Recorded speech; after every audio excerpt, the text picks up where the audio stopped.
Welcome or welcome back to my channel. My name is Ali and here I just talk to myself about books, and then someone, maybe you, may not watch this at a later date.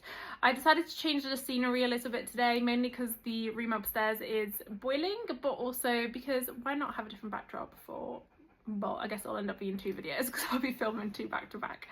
But yes, today I thought it would be good to take you through all the books I read in May. So let's get started.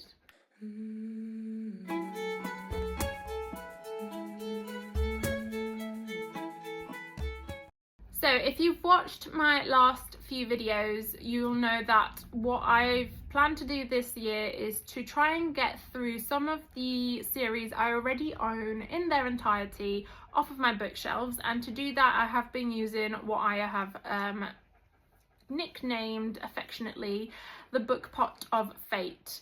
I have written down every single series I currently own in its entirety. I've put it in the little Book Pot of Fate, and every month I pull out a piece of paper and it will tell me what series I have to read that month.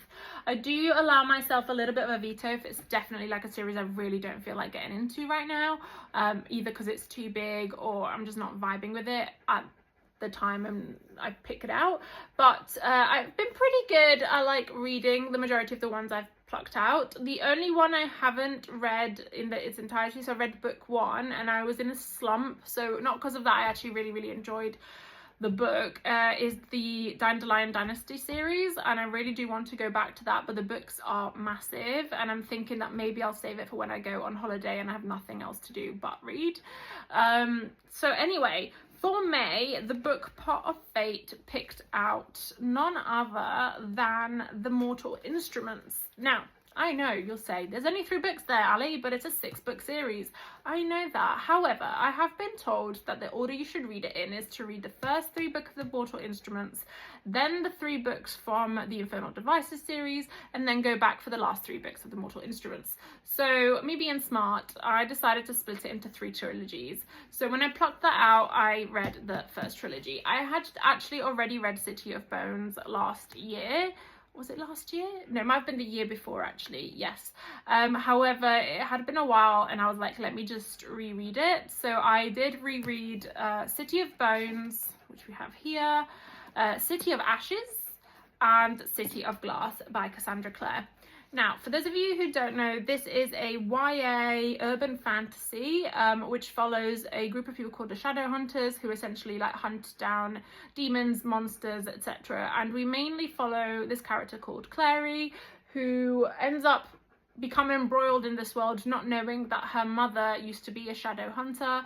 And like suddenly this whole other like world opens up to her of like mysterious creatures, people who are like shifters, werewolves, shadow hunters and things like that, and she has to try not only to come to terms with the fact that her mother's been lying to her whole life, but also the horrible things that are happening within that hidden world that humans wouldn't otherwise see. So I did read the first 3 books in the series. What's up, bird?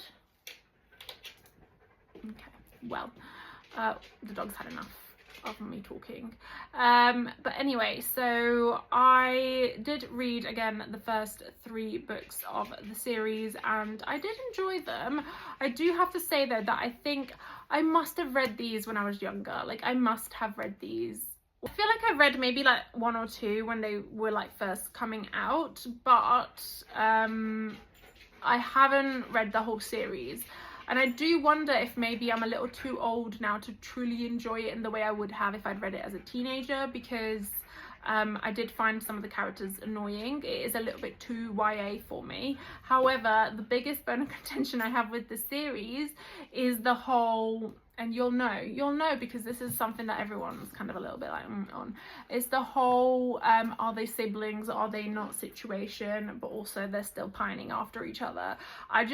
Even though what ends up happening, I just could not get behind that. It did gross me out quite a bit. And I don't care.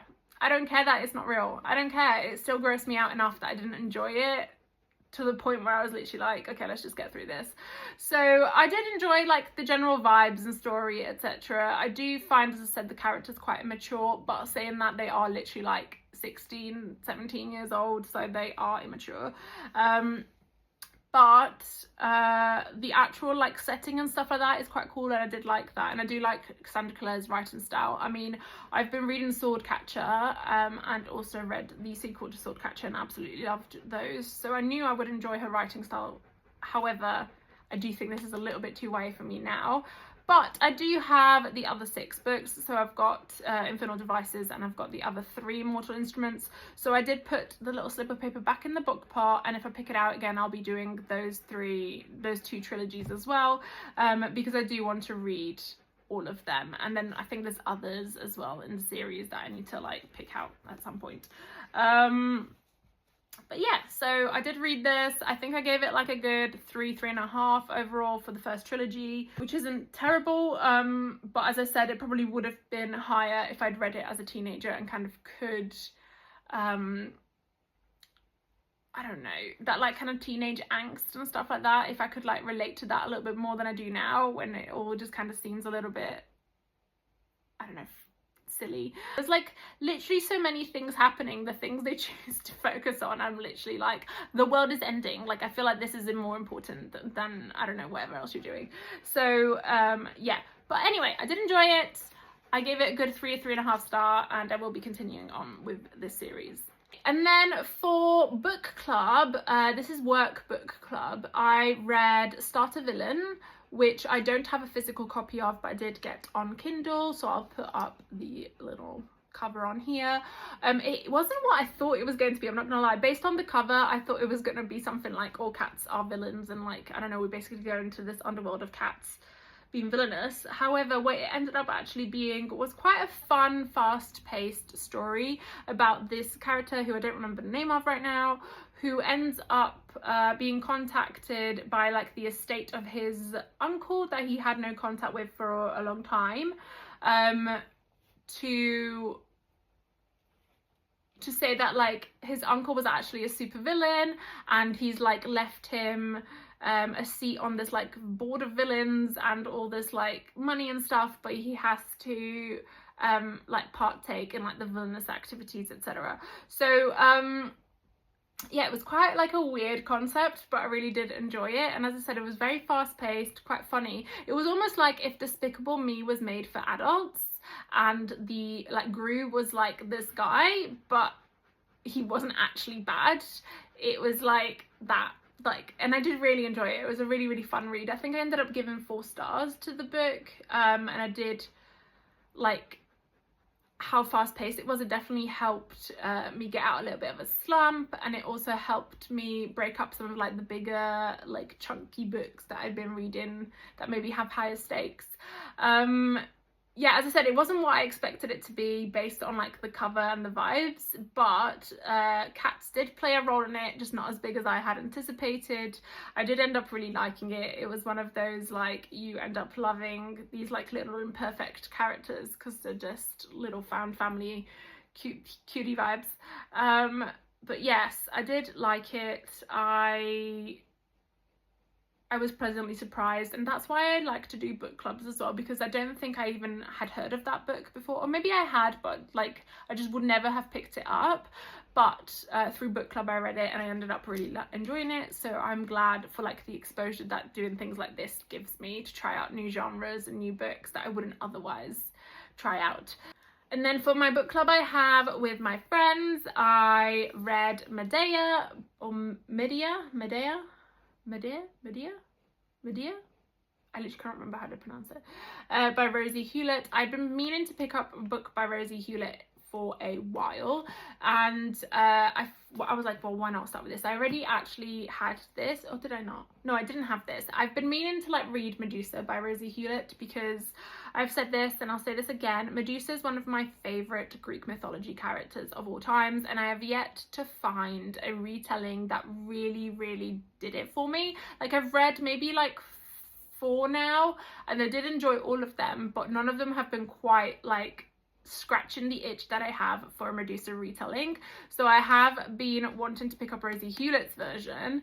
However, we ended up picking this book out for book club, and I was like, actually that's quite a good way to kind of let me know if I'm going to enjoy her writing style first. So yes, here we follow Medea, who is a very well-known character in Greek mythology, mainly for the wrong reasons. She is historically known to be this woman who ends up taking revenge against her husband by harming her children because of like jealousy, etc. So that's kind of how she's portrayed. I did find that this version was definitely different. It really showed like the flaw in her character, but in a way that was like she was just always broken, and she was always going to be broken because of like the abuse she suffered as a child and into adulthood. And again, it definitely does not excuse what she did, it really doesn't, but it does provide an extra layer of understanding to the character and why she did what she did, because in her head, whilst wrong, and you know, you can't really, as like a sane person, I guess, you can't really get behind it and be like, yeah, that makes sense. You're like, ah, okay, but in her mind, it did make sense. So, Medea possesses a mysterious and powerful gift, but at the hands of her tyrant father, the king of Colchis, her gift is exploited and used to defend the enchanted golden fleece that protects their land. When the dashing leader of the Argonauts, Jason, arrives to fight for the fleece, Medea sees a chance to escape. She offers to help Jason if he will ensure her freedom. Much to her surprise, he isn't afraid of her power and accepts. Together they will obtain the fleece and build an empire. This pact sets in motion a journey that will see her fall in love, battle monsters, dethrone kings, and claim her power. But when faced with the ultimate betrayal, Medea is driven to acts of desperation so brutal it rips apart the lives of everyone involved. So yeah, again, I love female rage. I love a retelling from like a women's perspective, especially in mythology, because as I said, for a lot of them they tend to either be very villainized or like side characters that have no personality other than just to be props to be used by the men of mythology. So it was really like nice to read this from the perspective of Medea, and as I said, get more of the depth of that character, but also it did really introduce me to Rosie Hewlett's writing, and I did really enjoy it. So I think I gave this 4 or 4.5 stars. I literally cannot remember, but I loved it. I will be picking up her other books. So I think she's got one, I think she's got like, is it Hera? And then she has Medusa, and I think there's another one she's done recently. Can I remember what that is? No, I cannot. But yeah, so I will be picking up some of her other books as well, because I think I will enjoy them, and I did really like the writing. Okay, and next I also read an Italian book. This is called Come l'Arancio Amaro, which translates to Like the Bitter Orange, by Milena Palminteri. This is a family saga that follows a family in the south of Italy, I believe. Yes, and it essentially like follows them through the decades and kind of like what happens, all these like family dramas and stuff. It's a bit like a telenovela, I'm not gonna lie. I mean, I'm not gonna try and read the blurb because I'm actually really bad at like off the cuff translating. I just like forget both languages. It kind of follows Carlotta as like the main protagonist, and it kind of goes back and forth between like the 1920s and the 1960s, and also, as I said, follows the characters that are between the same. So we start off with Carlotta, and then she ends up finding basically out about her family, etc., things like that, and who she really is from these letters that her father left her, as well as like his will, etc., that she ends up discovering many years later. But it does, as I said, like jump back and forth in time, because it's almost like it follows Carlotta as like the main character, but then it gives you these flashbacks to explain what she's kind of slowly discovering in the now time, which is 1960, how it led up to that in the 1920s. So it is a good book. I did enjoy it. I feel like I've absolutely not made it sound good at all, but it was good, and I do love a family saga.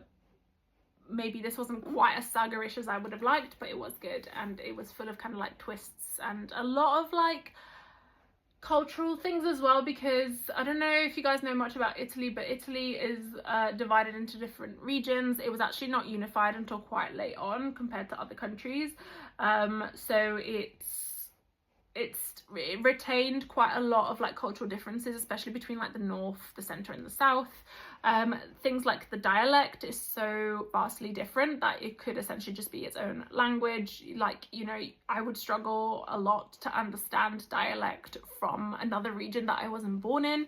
I mean, I barely understand the dialect from the region that I was born in. So and even within each region there's like different versions of it. So but Sicilian, especially because it's a island right at the bottom of Italy, it had a lot of influences, like Moorish influences from like North Africa, in the same way like Sardinia did as well, and its culture is like a lot different to maybe mainland Italy, and it was really nice to see it represented in this book.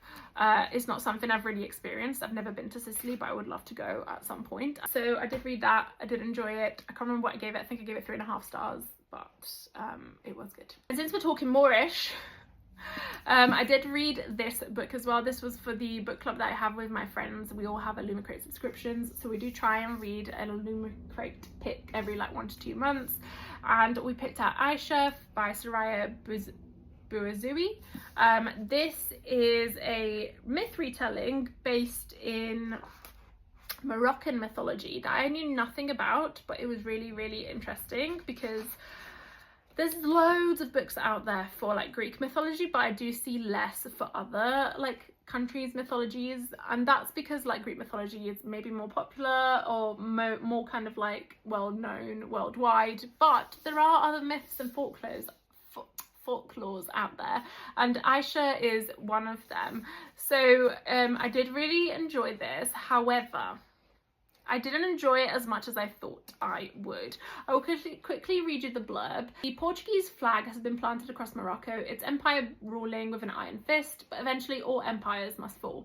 Aisha, the daughter of a Moroccan freedom fighter, was born for battle. She has witnessed the death of her people, their starvation and torture at the hands of the occupiers, and it has awakened an anger within her, an anger that burns hot and bright and speaks to Aisha's soul. Only Aisha's secret lover, Rashid, a rebellion leader, knows how to soothe her, but as the fight for Morocco's freedom reaches its violent climax, the creature that simmers beneath Aisha's skin begins to be unleashed. It lunges into the screams of those who have caused her pain, and it will not be ignored. So Aisha tells the tale of Morocco's warrior goddess, her strange magic, vicious rebellion, and devastating romance.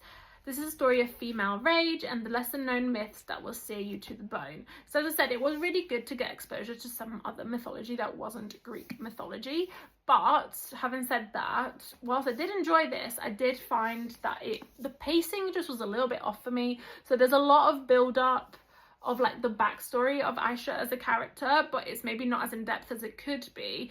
But also basically when it reaches the point that like the myth would actually stem from, it's done very, very quickly, almost in like a chapter or so right at the end, and I just felt like almost robbed of the actual tale. I feel like I wanted to know more about that aspect of it because I'm not familiar with the myth, and I have looked it up since, but I felt like it could have been better executed in terms of pacing, and also the depth and development of the characters could have potentially been better. So it wasn't a bad read at all. I did enjoy it. I think I gave it 3.5 stars.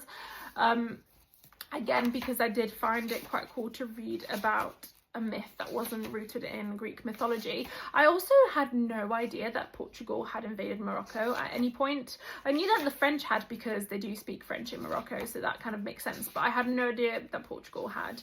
So it was very kind of like interesting to also then deep dive into the history of that as well. And I do feel like I learned something from this book, but yeah, I unfortunately thought it could have been better executed. I did like it, but not as much as I hoped or thought that I would. However, this edition is also stunning and I do love it. And yeah, I will keep it. I will be keeping it. So here we have. But yeah, I just wanted more of the female rage. It was kind of like too suppressed for me throughout the book, and then when it finally unleashed, it was over. So I wanted to see more of that, more of like the female rage, the violence, the myth that it unleashed, and I did feel like we didn't get enough of that because it was so rushed at the end. But you know, you live and you learn, and I did enjoy it overall. And last but not least, I read Breath of the Dragon by Shannon Lee and Fonda Lee. So Shannon Lee is actually the daughter of Bruce Lee, so the martial arts actor that everyone knows about. And Fonda Lee is one of my favourite authors, who I got to meet as well. So because I got to meet her, I took this book with me and she signed it. Super excited. So if you don't know, Fonda Lee is the author who did the Greenbone Saga, which is one of my all-time favourite series ever. She's recently released a new book called The Last Contract of Izuko, which I have pre-ordered from Broken Binding, so I haven't had a chance to read it yet because I'm waiting for that to arrive, and it turns out it won't arrive until September. I just forgot that small detail. But I will probably buy it on Kindle as well, just to read it in the meantime, because I don't think I can wait like 3 months or however long it is until September.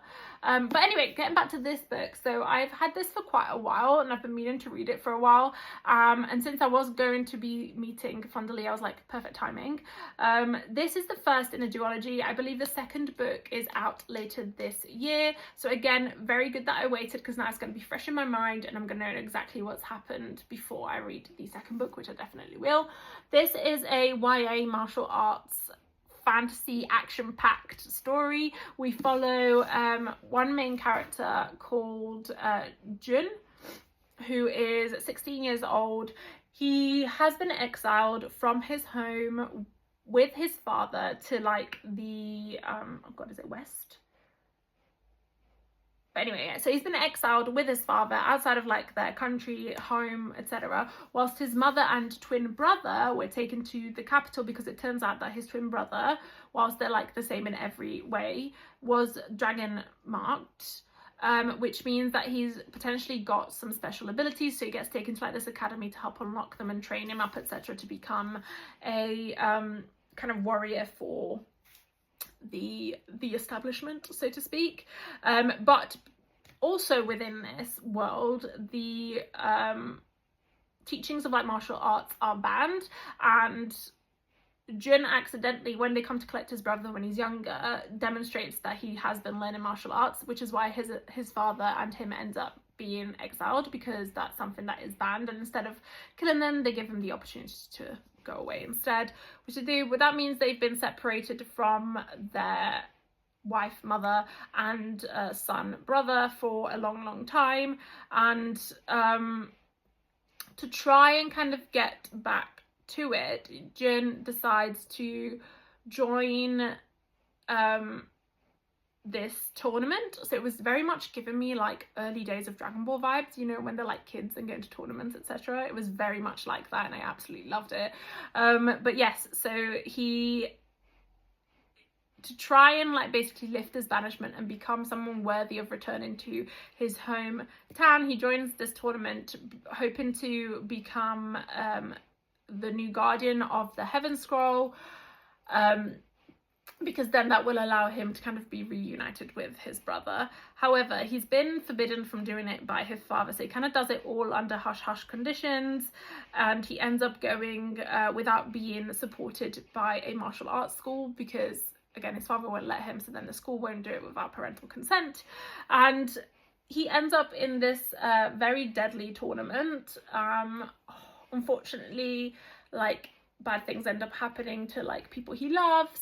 He also ends up meeting some new characters in like a found family sort of way, where he ends up making new friends, etc. But most of all, he ends up risking his life a lot, and there is this kind of plot undergoing that's trying to establish a particular guardian to serve the army that lives where he's currently living. So I feel like I've completely butchered that explanation, but anyway, it's really cool. I love the fighting scenes. I love the action. It's YA, but it's like fun action YA. The characters aren't annoying. I really enjoyed it. I think I gave it 4 stars. And as I said, the second one is due out.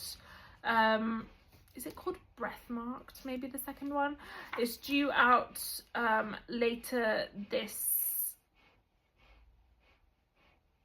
Ooh, sorry, I didn't realize there was like Bruce Lee actual books. But yes, so it's out later this year. I'm really excited to read it, and I'll definitely be picking it up.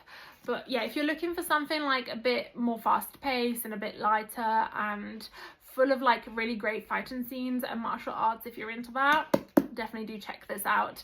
I know that Fonda Lee had something to do with writing the scenes, because it was so reminiscent again of like the Greenbone Saga, and that's got some of my favorite fight scenes in it of all times. Like the way it's written, you can just see it as a movie in your head. But yes, so really love that book as well, and I do recommend it. Wow, that was quite waffly, but yeah, I have had quite a good May. I read quite a lot of good books. We're now well into June. I will be now filming probably another little video after this, and yeah, thank you so much for watching. If you liked it, please do pop a like, and if you would like to see more, please do subscribe, and I'll see you soon.